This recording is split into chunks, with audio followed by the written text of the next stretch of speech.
look at the statistics, the stats, the assists. He's contributed like 45–50% of Chelsea's goals between goals and assists. I mean, this is insane. I mean, is it the right thing to leave there? You know, when a player loves a club and a club loves a player and you perform, is this the right thing for him to go? Yes, because unfortunately, and I hate to say it, I don't think Chelsea at this right moment can give him what Eden deserves in terms of potentially winning absolutely everything, and even talking, why not, about the Ballon d'Or. I know he says that he doesn't really mind about it, but deep down, believe me, he does, and he really wants to win the Champions League. And I think at Chelsea at the moment there is a ceiling for him, and he can go so much higher past this ceiling at a club like Real Madrid, because these clubs, Real Madrid, Barcelona, now Manchester City, Bayern Munich, they always come back. They had a terrible season, Real Madrid, but they will be back, no doubt about it. And they pay, what do they pay for him? 30 million? Yeah. He goes for 110 million and a cupboard full of trophies that he's provided for his football club as well. I think he has to go with the blessing of everybody at Chelsea. Final question. Do you believe that he can be the winner of the Ballon d'Or at Real Madrid? At Real Madrid, yes. Yeah. Definitely. Let's talk about Arsenal very briefly. One bright moment for them this evening. Sadly, there was all too little of this, wasn't there, Martin? Yeah, I mean, when Iwobi comes on, I mean, maybe people may question now, why didn't he actually start the game? It is a wonder strike. It is, you know, you looked at it and you thought, could they? What we've seen in Europe this season, but I never felt for any minute, really, that Arsenal were ever going to get back into this game. It's a collector's item for him, really, a goal of that type of quality. I think that's where he needs to prove most of all, is in front of goal. But Arsenal were never going to get back into it. And what does the future hold now for Mesut Ozil? There's so much talk about his attitude and his pay packet, so much scrutiny on him. Then in a game like this, I know, you know, all of us felt an element of frustration with the performance tonight. Where does he go from here, Mesut? Sometimes you just have it inside or you don't have it. I mean, when he was at Real Madrid, he was surrounded by top players, and by one of the best players in the history of the sport, which is Cristiano Ronaldo. I mean, I'm not taking anything away from Mesut. I'm not saying that Ronaldo made it easy for him. He played top football there. But once you step down a little bit, because we can all agree that Real Madrid, Barcelona, Bayern Munich, they are like the top three. They are on another scale. When you drop level a little bit, you have to show yourself a little bit more, because you don't have the same quality around you. And the club buys you to be the actual leader of the club, to carry the team, and I don't know if Mesut has that in him, to be able to carry. I don't talk about this. I don't really know him personally that much. I don't train with him every day, but I don't think he has it in him to be a leader. The leader, the one that will put, you know, everyone on his back and just drive them. He's the icing on the cake type player, isn't he? He needs to be with better players, and he needs to be in a possession-based team. Because out of possession, he's not doing enough. He may think he is, but he isn't. And I think really they couldn't play the style of football they wanted to. I mean, when Arsenal beat Chelsea in the Emirates in January, he played with a back four, and the front three were magnificent, and Ramsey was a part of that, closing down. I'm not sure Ozil could have done that tonight. So it gives you a major problem when you want to change tactics. I think it's fair to say that Mesut Ozil is probably one of the best footballers in that Arsenal dressing room. Definitely. Quality-wise, I think we can all agree. And it's always a problem when you can't fit your best footballer in the team. So where does the problem lie? But who is the problem? And the manager? No, if you can't fit him in, there must be something in his attitude or in his game that you can't fit in the system that you want to play. And tonight, it was obvious, I thought.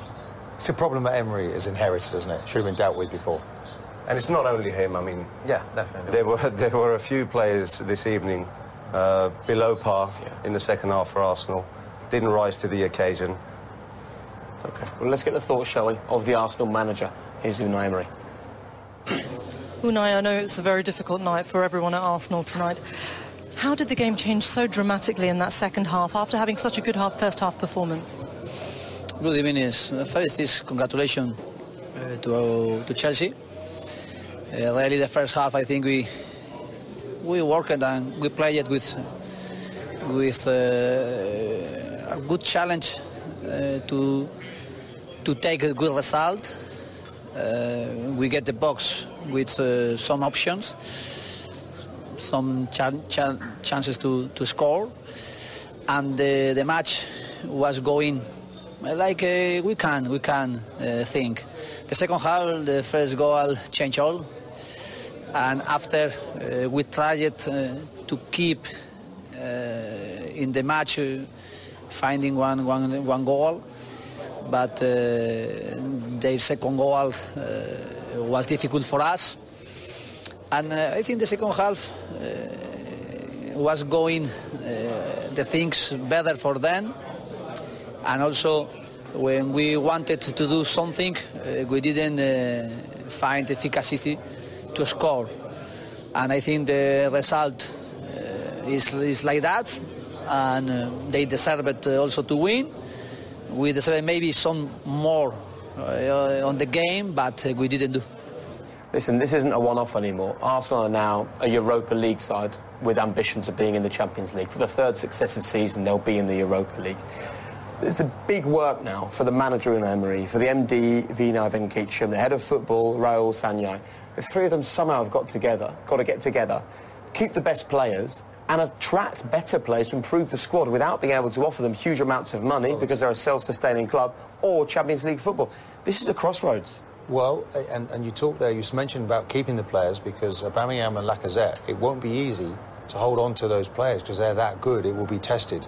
And then, of course, it's about budgets. This severely dents the budget, the opportunity to go out and spend big money, maybe £40 million less worse off. I actually feel a bit sorry for Emery because he's put an awful lot of work into this. He's tried to wring out that intensity of players that it's not in their body type. It's not, the change of personnel over the years has changed to such an extent, and you have to put Arsene Wenger into this, that the judgment on players, the type of player that's been brought has become more and more technical over the years.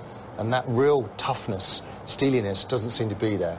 And if you look, the similarities from last season to this, they finished one position better off in the Premier League. They conceded 51 goals last year, 51 this year. It's the same group of players, so the major change is needed. But how are they going to do it? Where's the money going to come from? Is the owner now going to suddenly, for once, put some of his own money in? Or is it a project? It's a project, it's a budget. Somebody's got to become a little bit more emotional and maybe put some money in. And let's see what can happen. Because Emery needs to be supported. I think he's the right manager. I don't like the fact 23 times this season he changed from a back three to a back four. If there was another game next week, he'd be changing it to a four. That's got to be sorted out. That's the wrong message for the players. But he's a good coach, and he's got desire. And unfortunately, he's got more desire than a lot of his players. Wow. OK, well, one man who bears farewell to Arsenal this evening is Petr Cech. Earlier, Reshman spoke with him. I know that, you know, it's probably difficult to reflect on this right now, but you leave football with the respect of the entire footballing community. When you look back on your glorious career, there are so many highs. You know, I'm proud of myself, obviously. I'm as well proud of the way I played today, because when you play your last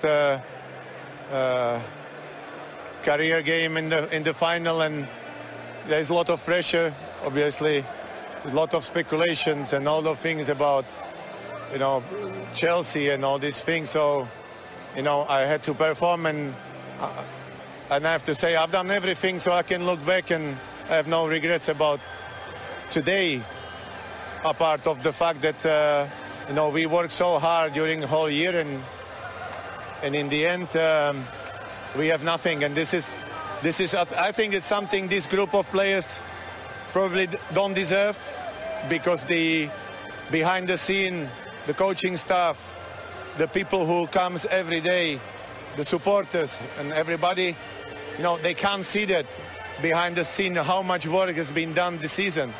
And it's easy to say, okay, we finish empty-handed, we have no cup, we lost this final 4-1. But I can assure everybody who's supporting Arsenal that the work we have done during the season will come next season, and this team will be much stronger. Absolutely. I can see it's very emotional for you. I'm sure it's reassuring for the Arsenal fans. Just very quickly, you mentioned the speculation, lots of talk over your future. I know it's probably not the time to ask, but have you decided? No, I I kept saying, you know, this is the most disappointing thing. You keep saying to everybody that now, you know, I wanted to lift the trophy and then sit down and think until the 30th of June I'm still Arsenal player. People forgot it. So until that point, obviously, I won't decide on anything. I'll leave you to join your teammates. Thank you so much for talking to us. You tell us now, where does the future lie? I don't know yet. You know, I think we'll decide in a few days. My target today was to win the trophy. That's it. That's the only thing I was in my mind. What is your thinking, though? What decision has to be made? What do you have to take into consideration? I took my decision already. You know that. You've made your decision? Yeah. I said that 2 weeks ago. Now it's dependent on the club, so I'm just waiting. Depending on Chelsea or someone else? Both club. I'm just waiting like you wait, like the fans wait. So you will see, you will know in a couple of days. Do you expect to be there next season, or is this a goodbye, Eden?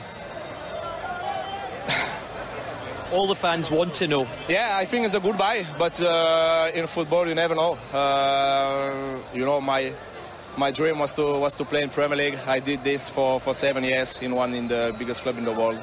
So now maybe it's time for a new challenge. If it is goodbye, what a way to go out. Thank you very much. Fantastic. Thank you.